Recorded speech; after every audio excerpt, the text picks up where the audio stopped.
진실한 예배자로 삽시다 라는 제목의 말씀을 가지고 하나님의 말씀을 대언합니다. 전도서 5장 1절로부터 3절까지 진실한 예배자로 삽시다 라는 제목의 말씀을 가지고 전도서 5장을 보겠습니다. 찾으셨으면 함께 합독하시겠습니다. 시작. 너는 하나님의 집에 들어갈 때에 내 발을 삼갈지어다. 가까이 하여 말씀을 듣는 것이 우매한 자들이 제물 드리는 것보다 나으니 그들은 악을 행하면서도 깨닫지 못함이니라. 너는 하나님 앞에서 함부로 입을 열지 말며 급한 마음으로 말을 내지 말라. 하나님은 하늘에 계시고 너는 땅에 있으니라. 그런즉 마땅히 말을 적게 할 것이라. 걱정이 많으면 꿈이 생기고 말이 많으면 우매한 자의 소리가 나타나느니라. 아멘. 기도하겠습니다. 하나님 아버지, 아버지의 집에 들어가는 자, 하나님 앞에 예배하는 자, 오직 하나님 앞에 아버지의 말씀을 듣기 위하여 아버지의 진정으로 온전한 예배를 깨닫고 예배를 드리며 헌신할 수 있도록 인도하시기를 원합니다. 아버지 앞에 서 있는 자, 아버지의 말에 있어서, 행동에 있어서, 아버지 앞에 신앙하는 예배에 있어서 우리가 많은 자들 앞에서 모범이 되어지는 삶을 살게 하시되, 우매하다, 미련하다, 아버지와 많은 사람들에게 손가락질 당하지 않는 가장 지혜롭고 가장 하나님이 원하시는 자의 삶을 살아갈 수 있는 아버지를 경외하는 자, 그 도를 쫓는 자가 될 수 있도록 축복하여 주옵소서.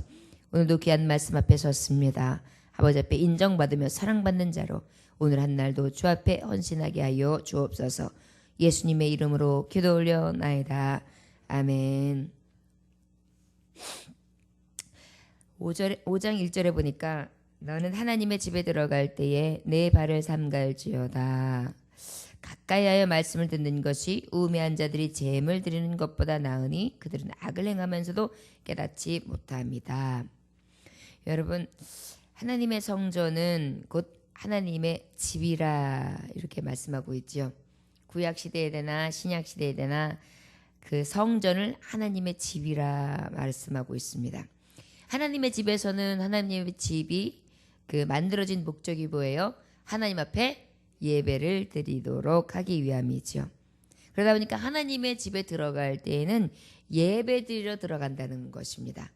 예배 드리러 들어가는 자는 첫째 무엇을 해야 되느냐? 내 발을 삼가라 말씀하고 있어요.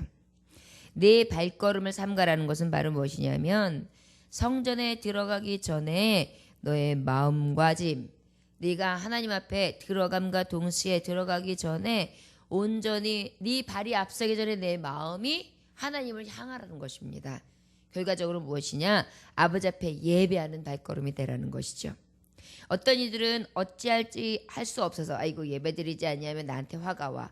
예배드려야지 복이 와. 예배드리지 아니하면 안 돼. 이런 어떤 의무나 어떤 복종에서 말미암은 어떤 예배의 의식이 될 때가 있는데 하나님은 그러하기보다 발이 움직일 때에 어떻게 삼가하는 발, 온전히 하나님 앞에 예배함이 기쁨이 되고 즐거움이 되고 정함이 되고 감사가 되고 또한 하나님 앞에 드려지는 메아리가 되고 또한 헌신이 되어지기를 원하신다는 말씀이에요. 여러분, 남편들이 집에 들어올 때에 발만 들어오면은 얼마나 불행하겠어요? 그러나 발이 들어올 때 무엇이 들어와야 돼요? 마음이 들어와야죠. 내 가정을 올 때 내 안에 여우 같은 아내를 만나야지. 토끼 같은 내 새끼들을 만나야지. 내 집에 가면 평안해. 내 집에 가면 안식이 있어. 이러면서 얼른 가야지. 갈 때 뭘 사갈까? 통닭을 사갈까? 뭐 이런 마음으로 들어오는 아버지가 있을 때 어때요? 그 아버지를 만나는 자녀들이 기쁘고 그 남편을 만나는 아내가 기쁘겠죠. 그런데 집에 들어갈 때 의무감으로 들어가요. 의무감으로 들어가는 아버지는 어때요? 야, 내가 12시 전에 들어왔잖아. 집에 왔잖아. 그러면 됐지. 뭘 더 바래. 그 다음에 내가 봉급 타서 보내주잖아. 그러면 됐지. 뭘 더 바래. 만약에 이렇게 한다면 어때요? 살벌하죠. 그리고 마음에 평안도 없고 사랑과 안식도 없고 진정한 쉼이 없을 거예요. 바로 무엇이에요? 하우스, 집이라는 개념보다는 어떤 거예요? 홈, 가정이라는 개념이 진정한 기쁨을 주겠죠. 교회에 들어올 때에 하나님의 집이에요. 집을 들어오는 것보다 아버지의 가정, 아버지의 마음 안으로, 아버지의 뜻 안으로, 아버지의 사랑 가운데, 아버지의 은혜하고 아버지의 다스림을 받기 위하여 들어오는 거하고는 굉장한 차이가 있거든요. 아버지 앞에 겁을 내면서, 아버지 앞에 내가 이렇게 하지 않으면 벌 받을 거야, 어떤 이러한 강박에서 예배를 드린다고 생각해 보세요. 그 예배가 진정으로 마음에서 우러나오는 감격이 있을까요? 아마도 없을 것입니다. 바로 하나님이 원하시는 것은 오늘도 말씀하시기를 내 발이 성전에 들어오기 전에 내 마음을 먼저 드리라는 것입니다. 진정한 마음을 향해 드리라는 것입니다. 오늘 새벽에 여러분들 들어올 때 하나님 앞에 달려가야지, 말씀 들어야지, 오늘 하나님 앞에 기도해야지, 오늘도 하나님 앞에 말씀을 들을 때 오늘도 어떤 말씀으로 들을까, 그 말씀을 통하여 어떻게 부여잡고 살지, 오늘 하나님이 또 어떻게 부여잡게 해주시고 그 은혜 가운데 또 오늘 얼마나 소름 끼치도록 하나님께서 말씀으로 미리 예배해 주시고 오늘 한 날 동안도 하나님 눈동자같이 살피시는 은혜를 체험하고 살지, 하나님 오늘도 감사합니다, 이런 마음으로 나오는 것과 아이고 새벽에 또 나가야 되는구나, 아이고 추워, 아이고 나오니까 더 춥네, 나는 왜 이렇게 피곤하게 쌀벌하게 살아야 돼, 그냥 다른 사람들은 이렇게 불이 다 깜깜해져 있어, 그냥 편히 푹 자는데 그냥 이놈의 팔자는 맨날 기도하지 않으면 안 돼. 이런 분들은 없겠지만 그런 마음으로 만약에 교회 온다고 생각해 보세요. 기쁘지 않겠죠? 그 예배는 드려진다고 할지라도 하나님이 보시기엔 가증하다 하실 것입니다. 우리 하나님은 마음이 있는 예배를 원하시기 때문이지요. 그러다 보니까 예배를 드릴 때에는 우리의 발을 삼가는데 마음가짐과 우리의 행동이 늘 정결해져서 하나님 앞에 아버지를 가까이 하려고 하는 정성이 깃든 예배를 우리 하나님은 원하신다는 것입니다. 그러다 보니까 우매한 자들이 제물을 드리는 것보다 낫다, 악을 행하면서도 깨닫지 못함이라. 하나님을 온전히 믿지 않는 자들이 아버지 앞에 마음 없이 제물을 드리는 거, 그거 하나님은 받지 않으신다는 것입니다. 여러분, 하나님은요 우리가 어떤 마음으로 예배하는지 알아요. 간절한 예배를 드리는지, 그저 형식적인 예배를 드리는지, 기쁨으로 제단을 쌓는지, 감격을 잊고 하나님을 늘 하나님의 신을, 성신을 바라면서 뜨거운 마음으로 주님 앞에 예배하는지, 아니하시면 어쩔 수 없이 끌려다니는 건지 하나님은 너무 잘 아시거든요. 때로는 근데 우리가 사실은 의무감에 빠질 때도 있어요. 하지만 그 의무 안에서도 처음에 설령 마음은 그랬다 할지라도 발걸음이 딱 향해서 하나님의 딱 전에 왔을 때, 하나님 회개합니다, 내 마음속에 하나님을 사랑해서 아버지를 가까이 하고 싶어서 주님을 정말 소원하면서 만나지 않고 내 안에 또 외식이 일어났었습니다. 그렇다 할지라도 하나님 오늘 주시는 말씀 가운데 깨닫게 하시고 오늘도 성실로 주님 앞에 예배자로 살게 해주세요. 이렇게 간구한다면 하나님 우리의 연약함도 하시고 우리의 마음도 하시고 우리의 진심으로 하나님을 찾는 그 돌이키는 고백을 하시사 하나님의 우리를 더욱더 어여삐 여기심으로 성신께서 우리 안에 찾아오사 감동을 허락해 줄 줄 믿습니다. 이것이 하나님의 뜻이지요. 바로 하나님을 경외하는 자는 어때요? 아까 우매자의 삶, 악을 행하는 삶이 아니라 오직 선을 행하고 하나님의 뜻을 돌이켜 아버지를 기쁘시게 하는 삶을 원하신다는 것입니다. 여러분, 사무엘을 통해 사울 왕에게 하신 말씀이 있어요. 하나님이 여호와께서는 번제와 다른 제사를 그 목소리에 순종하는 것을 좋아하신 같이 좋아하시겠느냐? 순종이 제사보다 낫고 듣는 것이 수양의 기름보다 낫나이다. 순종이 제사보다 낫고 듣는 것이 수양의 기름보다 낫다. 바로 예배자가 하나님 전에 나올 때에 아버지의 말씀을 듣겠나이다, 청종하겠나이다. 그리고 아버지 앞에 예배할 때에 온전히 하나님이 기뻐하시는 그러한 수양의 기름과 같이, 그 다음에 순종의 제사를 드린과 같이 예배하기 원합니다. 이 예배 의식 가운데 저와 여러분들에게 이런 고백이 있어지기 원합니다. 저를 따라하시기 원합니다. 하나님 아버지, 순종의 제사를 드리게 해주세요. 하나님 아버지, 하나님이 받으시는 수양의 기름보다 나은 온전한 제사를 드리게 해주세요. 아멘. 하나님은 순종의 제사를 원하시고요. 하나님은 수양의 기름. 여러분 수양의 기름이 뭐예요? 하나님 앞에 드려지는 번제를 얘기하잖아요. 수양을 하나님 앞에 조각을 떼어서 내리면 나중에 거기에는 내장들이나 이런 것들을 다 갖다 태우지만 그 위에서 기름은 어떻게 해요?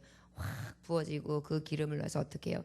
막 잘 타서 하나님 앞에 완전히 소각돼서 싹 향기로운 냄새를 올려드릴 수 있도록 더 잘 타도록 올려내는 걸 말하거든요. 그러면 하나님은 그 기름진 그 예배보다도 낮게 여기신대요. 그러다 보니까 우리가 하나님 앞에 드려지는 순종과 우리가 하나님 앞에 드려지는 어여삐 비어지는 예배는 정말 어떤 예배보다 더욱더 귀중하게 여긴다는 것이죠. 호세 선지자를 통해서 하나님께서는 또 이렇게 말씀하시고 계세요. 나는 인애를 원하고 제사를 원치 아니하며 번제보다 하나님을 아는 것을 원하노라. 호세아서 6장 6절 말씀이거든요. 하나님께서는 나는 인애를 원하고 제사를 원치 아니하며 번제보다 하나님을 아는 것을 원한다. 아는 것을 원한다. 하나님을 아는 것을 원한대요. 번제보다도 더 좋아하신대요. 이게 뭐냐면 하나님의 말씀 듣기를 즐거워하면서 나오라는 거예요. 성전에 우리가 바알을 드릴 때에 하나님 말씀 들으러 와요. 주님 오늘도 주님의 말씀으로 듣게 하시고 순종으로 듣게 하시고 수양의 기름보다 더 아름다운 제사가 되게 하시고 말씀을 들을 때에 온전히 하나님이 기뻐 받으시는 그 청정하는 기쁨이 충만하게 하옵소서. 이것이 예배자의 모습이라는 거예요. 오늘 집을 나서기 전 정말 하나님 앞에 은총받기를 위해 기도했나요? 그 은총은 바로 무엇이냐? 하나님 앞에 드려지는 양의 기름보다 나은 제사, 순종하는 제사, 말씀 듣기를 가장 즐겨하는 제사가 하나님이 원하시는 제사라는 것을 말씀을 통하여 알 수 있습니다. 주님이 이 말씀을 확실하게 주신 말씀이 있잖아요. 누가복음 그 10장 말씀에 보면 그 마르다와 마리아의 제사를 통해 알 수 있습니다. 마르다와 마리아의 제사를 통해서 마르다는 예수님을 영접했어요. 그리고 예수님을 대접하기를 원했어요. 누가 초청했냐면 마르다가 초청했어요. 그러다 보니까 마르다는 어때요? 정성껏 대접해드리고 싶었어요. 그래서 많은 손님들과 예수님을 따르는 제자들과 함께 온 그분들에게 좋은 것으로 대접하기 위해서 북에서 열심히 일했단 말이에요. 근데 여동생이 어떻게 해요? 예수님 발밑에서 말씀을 듣느냐고 열정을 부리느냐고 지금 일손이 바쁜데 도와주질 않는 거예요 당최. 그래서 마르다가 들어와서 예수님께 구해요. 예수님 제가 지금 얼마나 바쁜지 아십니까? 저 동생이요 생각 없이 지금 저렇게 예수님 곁에서 있는데 지금 얼마나 일손이 바쁜데 좀 나와서 도와주라고 하십시오. 그렇게 말씀하잖아요. 그랬더니 예수님이 뭐라 그래요? 지금 마르다야 내가 하는 것도 굉장히 귀한 일이다. 손대접하는 게 굉장히 귀하지. 그러나 네 동생 마리아는 더 좋은 것을 택했다. 하나님의 말씀을 듣는 일을 택한 것이다 라고 말씀하세요. 바로 무엇입니까? 우리가 집을 나서서 하나님 성전에 나올 때는 가장 즐겨하는 거 우선순위가 뭐냐? 하나님 앞에 수양의 기름보다 더 값진 예배, 하나님이 보시기에 순종하는 예배. 무엇에 순종하냔 말이에요? 말씀에 순종하는 것이죠. 무엇을 들으며 하나님 앞에 수양보다 더 기름진 예배를 드리냔 말이죠. 하나님의 말씀 앞에 부족하며 내가 돌이키고 회개하고 하나님의 말씀을 온전히 기쁨으로 여겨 받으며 그 말씀을 통하여 변화되는 삶, 그리고 하나님의 말씀을 묵상하고 주야로 청정하며 그 말씀을 늘 감사함으로 받아 먹고 또한 주님의 뜻을 행하기 위해서 애쓰고 힘쓰는 자, 그런 자가 바른 예배자, 바른 제사를 드리는 자라는 말씀하십니다. 교회에 나올 때에 이러한 우선순위를 둔 예배자가 아니라면 하나님은 받으시지 않는다는 것을 말씀하고 있어요. 저와 여러분, 예배 드린다고 해서 그냥 예배 드리는 게 아니에요. 여러분들이 온전한 예배자가 되시길 원합니다. 창밖에서 예배를 드린 한 사연이 있다고 합니다. 어느 교회의 일인데 최 권사님이라는 분이 있었어요. 남자분인데 아마 권사라는 얘기를 하는 거 보니까 예전에 권사는 대부분 감리교회에서 남자들을 권사 직분을 많이 주었습니다. 아마도 감리교였던 것 같아요. 그런데 그 최 권사님이라는 분이 왜 바깥에서 예배를 드리게 되었는가 하면 사연을 듣자 보면 이 권사님이 어느 정도 이제 가정생활을 해서 외아들 하나만 있었는데 아들이 불의의 사고로 죽은 거예요. 어느 만큼 장성했다가. 그러니까 이제 아내한테 그래도 아들을 통해 대를 이으려고 하는데 이 아내가 임신을 못하는 거예요. 그러니까 대가 끊기게 생긴 거예요. 그래서 어떻게 해야 되냐? 이 최 권사님이라는 분이 신앙생활을 하면서도 첩을 뒀어요. 아들을 얻겠다고. 그래가지고 어떻게 해요? 교회에서 첩을 둔 사람을 교회에 권사로 둘 수는 없다. 출교 조치를 해버린 거예요. 그러니까 교회를 못 다녀요. 그러니까 요즘 같으면 사실은 알아도 모르는 척 해야 되는 사실일지도 몰라요. 하도 이런 일들이 많아가지고 그러면 안 되겠지만, 근데 아마 엄격하셨던 것 같아요, 그 목사님이. 그래가지고 딱 그 얘기를 듣자마자 탁 출교를 시켜요. 그런데 이 처근사님은요, 자기도 부끄러움도 있어요. 사실 교회 안 나도 되겠지만 그분은 그럴 수가 없는 거예요. 그래서 어떻게 하냐면 예배실에 들어오면은 들어올 수 없죠. 출교당해 있으니까. 그러니까 늘 내 교회의 바깥에 창문에서 이렇게 듣고 서서 예배를 드리는 거예요. 들어오지 못하는 거예요. 나는 죄인이니까요. 출교당한 권사니까요. 권사라는 이름 자체도 부끄러우니까요. 대를 잇겠다고 내 육신의 소망을 잇겠다고 하나님의 말씀 앞에 내가 다른 법을 지키는 것 같으니까 나는 마땅하다, 죄인이다 생각하면서도 어떡하냐면 창문에서 예배를 드리기 시작해요. 그런데 그 첩을 통하여 아들 둘을 얻게 되는데 둘을 낳자마자 첩이 죽어요.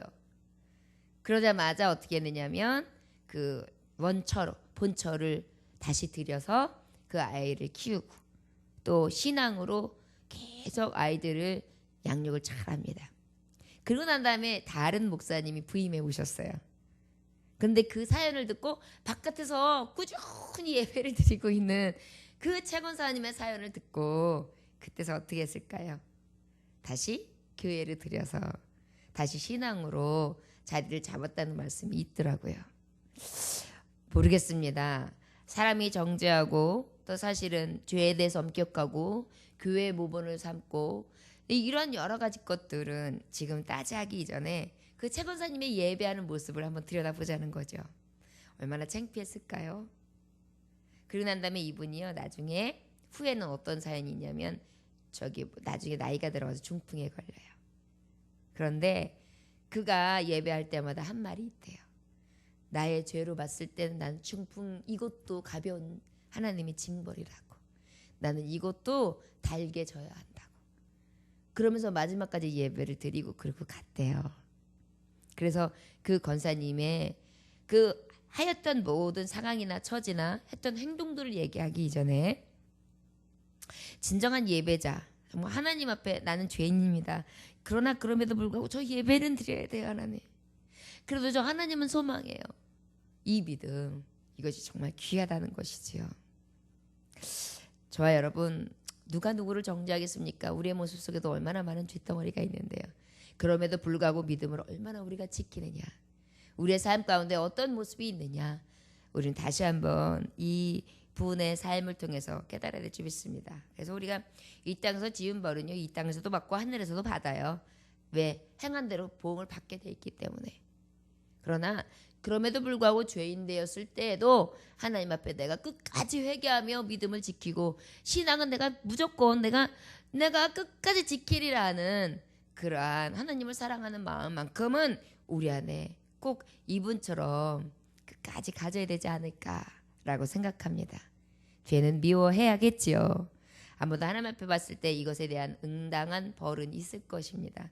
그러나 우리의 삶 가운데의 예배의 모습은 이렇게 온전히 진실한 예배자로의 삶을 꼭 드려야 되겠다라는 것을 이 말씀을 통하여 우리가 한번 짚어보았습니다. 2절 3절의 말씀에 보니까 너는 하나님 앞에서 함부로 입을 열지 말며 급한 마음으로 말을 내지 말라. 하나님은 하늘에 계시고 너는 땅에 있으므로 그런즉 마땅히 말을 적게 할 것이라 그랬어요. 하나님 앞에 함부로 입을 열지 말며 급한 마음으로 말을 내지 말라는 것은요, 하나님의 사람들은 교회 앞에서나 어디에서든지 말이나 기도하는 데에 대해서 급하게 하지 말라는 얘기예요. 그게 뭐냐면 성급한 마음으로 말을 함부로 내지 말라는 얘기예요. 어떤 사람은 그냥 말이 되는 대로 그냥 말이든지 뭐가 되는지 모르겠 그냥 막 말을 내요.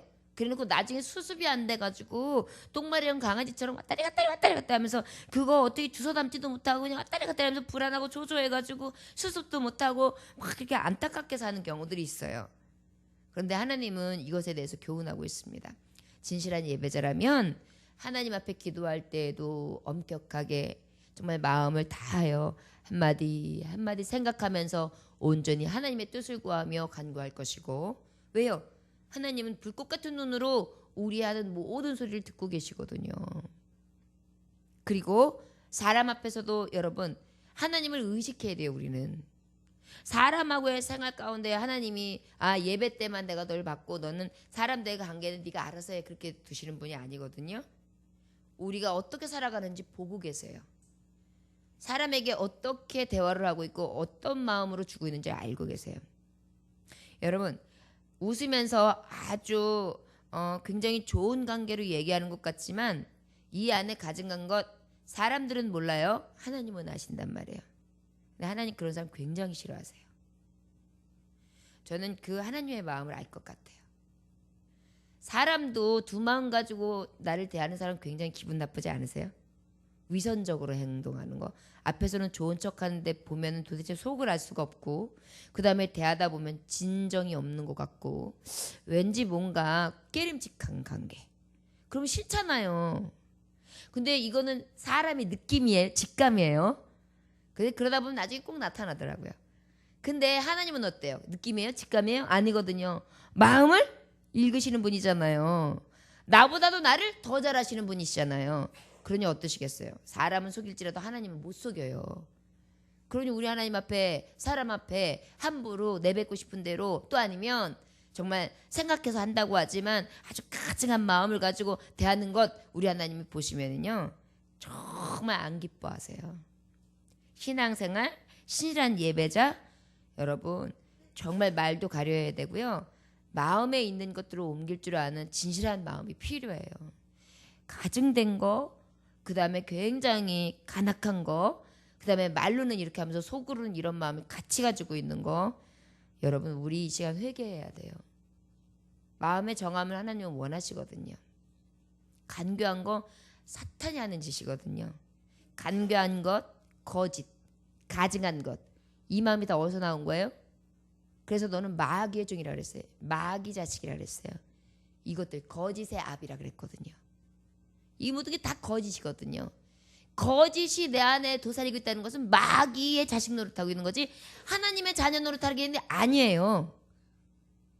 그런데 막 하나님 앞에서도 그냥 말만 많이 하고 그냥 주시옵소서 하겠습니다 말인데 하는 건 아무것도 없이 맨날 가증한 말만 해대고 그 다음에 또 사람 앞에서도 말은 많이 하는데 행함은 없고 믿음을 살만한 건 없고 그냥 수다스럽고 무례하고 그냥 하기 좋은 말만 해가지고 슬쩍슬쩍 넘어가고 이런 진정성이 없다면 글쎄요 이게 진짜 신실한 예배자일까요?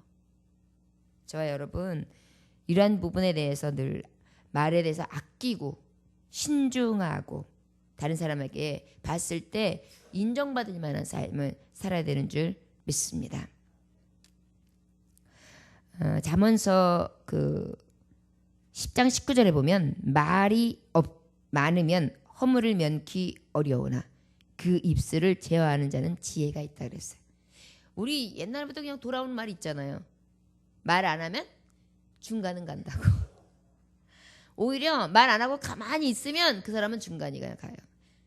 저도 보면은 이렇게 어쩔 때 참관하거나 이렇게 정말 봐가지고 답답하면 제가 나서가지고 선과 악을 막 분별해 줄 때가 있어요. 나서지 않는 게 중간쯤 가는데 괜히 나서가지고 본전도 못 치를 때가 많아요.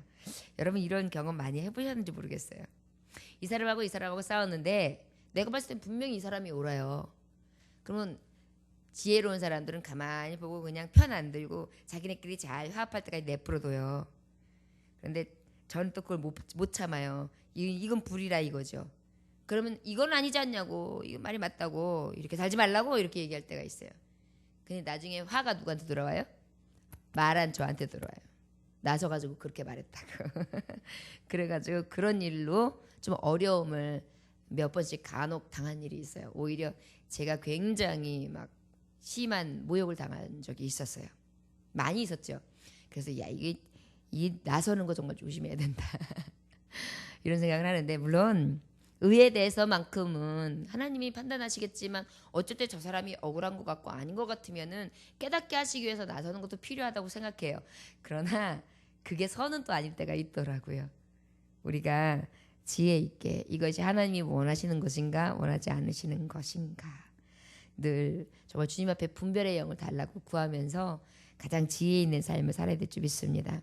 잠언서 15장 28절에 보니까 의인의 마음은 대답할 말을 깊이 생각하여도 악인의 입은 악을 쏟느니라. 대답할 말을 어떻게 해요? 깊이 생각하면서 한마디 한마디 해요. 근데 악인은 어때요? 그냥 쏟아놓는 거예요. 생각 없어요. 앞뒤 안 가려요. 그래놓고 나중에 어떻게 해요? 내가 그 말을 했어? 어떡하지? 내가 이렇게 했는데 어떡하지? 걱정해요. 저도 말 실수한 것 같으면은 어떡해. 아우 이러지 말았어야 되는데 미쳤어. 막 이렇게 생각하면서 기도해요. 또 때늦게라도 하나님 제가 실수한 것 같아요. 하나님 그것으로 인하여 그분이 상처가 되었으면 하나님 그거 잊어버려지게 하시고 그럴 수도 있어. 빨리 잊어버려서 그분이 상처가 되지 않게 하시고 깊이 그게 가시가 되지 않게 해주세요. 하나님 용서해 주세요. 그렇게 하면서 하루 종일 하나님 앞에 그렇게 기도할 때가 있어요. 왜냐하면 말의 실수를 간혹 하잖아요. 그러나 실수가 없으면 좋겠지만 했을 경우에도 늘 그 일을 반복하지 않도록 그리고 그것이 그분에게 큰 비수가 되지 않기를 위해서 다시 회개하고 기도할 수 있기를 돌이키는 자가 되시길 원합니다.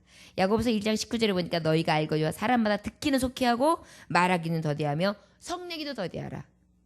여러분 우리가 듣는 것은 잘 들어주고요. 말하기는 더디하는 것이 좋다는 것입니다. 그리고 내 말을 하기보다 다른 사람의 말을 듣고 그 조언에 대해서 다시 한번 새겨 듣고 그래서 행동한다면 아마도 제일 실수가 없는 예배자의 삶을 살걸요. 야고보서 3장 2절의 말씀에 보니까 우리가 다 실수가 많으니 만일 말에 실수가 없는 자면 온전한 사람이다. 맞습니다. 말에 실수 없는 사람은 온전한 사람이지요. 저와 여러분 예배자는 말에 실수가 없어야 예배자의 권위가 삽니다. 우리의 마음속에 우리의 삶 속에 우리의 말 속에 정말 신실하신 하나님이 나를 주장하시사 나의 입술이나 나의 생각이나 나의 말이 온전하여 줄 수 있도록 오늘 간구할 수 있기를 원합니다. 우리가 또 기도할 때도 마찬가지죠. 기도할 때도 중언부언하거나 내 뜻 내 원하는 대로 그저 주저리 막 말하기만 급급한 것이 아니라 하나님의 뜻을 구해야 돼요. 마태복음 6장 7절에서 8절에 보니까 또 기도할 때 이방인과 같이 중언부언하지 말라. 저희는 말을 많이 하여야 들으실 줄 생각하느니라. 그러므로 저희를 본받지 말라. 구하기 전에 너희에게 있어야 할 것을 하나님 너희 아버지께서 아시느니라. 그래서 우리 어떻게 하라 그랬어요? 그 나라와 그 의를 구하라. 그래야 하면 그 모든 것을 더하여 주시리라. 저와 여러분 우리가 기도할 때 어쩔 땐 그래요. 내가 말을 많이 해야지만 하나님이 이것도 들으시고 이것도 들으시고 알 것 같지만 지금 말씀해 주는 건 뭐예요? 야 너의 형편도 알아. 네가 구하고 싶어하는 것도 뭔지 알아. 네가 받고 싶어하는 게 뭔지도 알아. 난 다 알고 있거든. 그러니까 그것보다 하나님의 뜻 아버지의 마음을 기쁘시게 하는 기도를 해. 여러분 하나님의 뜻 하나님의 마음을 기쁘시게 하는 기도가 어떤 걸까요? 이웃을 위하여 기도하는 것입니다. 가난한 영혼, 불쌍한 영혼, 목마른 영혼, 죽어가는 영혼, 살펴야 될 영혼들을 위해서 기도하는 것입니다. 내 이웃, 내 자녀, 그리고 내게 맡겨진 직임, 직분, 사명을 위하여 기도하는 것입니다. 그리고 하나님의 뜻이 이루어지길 위하여 기도하는 것입니다. 아버지의 뜻을 위하여 헌신하기를 위하여 기도하는 것입니다.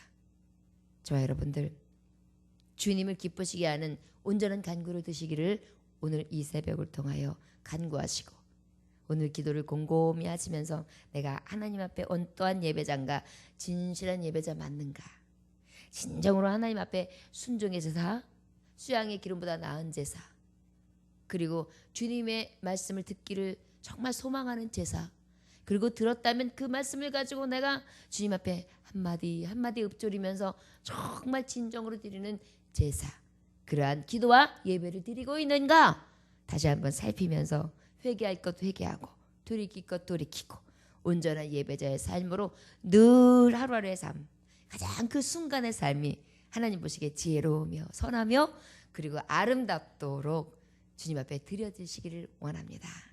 기도하겠습니다. 하나님 아버지 감사합니다. 오늘 주님께서 함께 하셔서 아버지 우리가 말이 많다고 하여서 그 말이 우리에게 어떠한 결과를 지어지는가 다시 한번 생각해 보았습니다. 말을 함부로 내지 아니하게 해주시고 기도할 때라든지 말할 때라든지 세상 사람들을 대할 때든지 가장 지혜를 구할 수 있게 하여 주시옵시고 하나님 앞에 선자, 예배자의 삶, 온전히 예배하는 자의 진실한 모습이 어떠한 것인지 다시 한번 돌이킬 수 있게 하시고, 나의 마음은 어디를 향하고 있는지, 사람을 향할 때, 하나님을 향할 때 정말 진실한 사람인지, 가증한 혀와 가증한 마음을 가지고, 두 마음을 가지고 정말 섬기거나 말하고 있는지 우리의 삶을 다시 한번 되짚어 볼 수 있도록 인도하시길 간절히 원합니다. 가장 진실하며 신실하고 거룩하며 온전하신 삶을 살아갈 수 있는 아버지의 자녀다운 삶을 살아갈 수 있도록 축복하여 주옵소서. 오늘도 성심으로 아버지 주의 뜻을 간구합니다. 아버지의 뜻이 이루어지기를 원합니다. 주여 함께하여 주옵소서. 오늘은 3일밤 예배가 있는 날입니다. 아버지 온전히 예배하는 자가 되게 하시고, 신령과 진정으로 예배하는 자, 마음을 다하고 뜻을 다하고 성품을 다하여 예배하는 자들 되게 하시사, 온전히 예배 가운데에 헌신자로서의 삶을 살아갈 수 있도록 늘 주님 지배하고 정복하여 주시옵소서. 아버지 앞에 나오는 모든 자들에게 정함이 있어지게 하시고, 신실한 종으로 나아가 아버지 앞에 그 나라에 들어갈 때까지 믿음을 지키며 신앙을 지키고 하나님 앞에 어여삐 여김을 받을 수 있는 신실한 종들이 될 수 있도록, 알곡 신자가 될 수 있도록 축복하여 주옵소서. 오늘 새벽에 간구하는 모든 것들이 하나님 앞에 상달되어 줄 줄 믿습니다. 아버지 앞에 간곡한 기도를 드릴 수 있게 하시되, 엘리야와 같은 기도, 응답이 있는 교회, 응답이 있는 기도, 하나님께서 하늘문을 열어주시는 기도가 오늘 이 새벽의 기도가 되게 하여 주옵소서. 거저왔다 거저가는 심령 한 사람도 없게 하시고, 아버지의 능력과 은혜로 충만하심을 입고 돌아갈 수 있는 이 새벽 되게 하여 주옵소서. 예수님의 이름으로 기도 올렸나이다. 아멘.